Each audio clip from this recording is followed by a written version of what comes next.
si e sheh ndeshje dhe në përgjithësi cili duhet jetë objektivi i Kosovës me qenë se ka Slovakin dhe Shqipërinë e grup?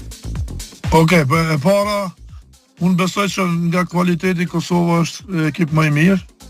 Mirë, po nuk dihet se si do të jetë fundi ndeshjes apo kush do fitojë për shkak se luhet në Shqipëri edhe ndoshta do të jetë pak më e rëndë të luhet atje për Kosovën. Mirë, po besoj që Kosova do të jetë në grupën me Slovakinë dhe Shqipërinë e para.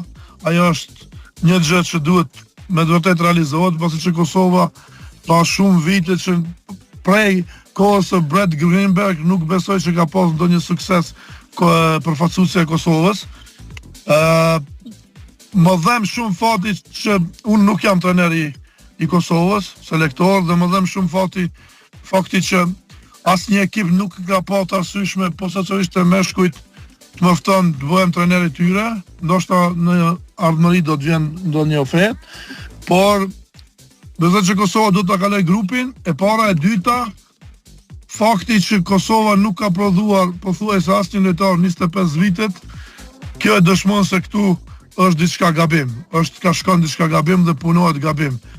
Fatkeqësisht gjithashtu e them që Kosova i ka naturalizuar jo disa lojtarë cilësor të cilët mund të binë diçka ndryshim në përfaqësuesin e Kosovës, dhe mendoj se njerëzit që mirë me këtë çështje duhet ta marrin shembullin se si Maqedonia Veriut sjell lojtar shumë kualitativ për t'u dhënë pasaportën. Ju dëshiroj sukses Kosovës edhe Shqipërisë, duhet të jetë një lojë vëllazërore, por le të fiton më i miri. E unë besoj që Kosova është më e mira.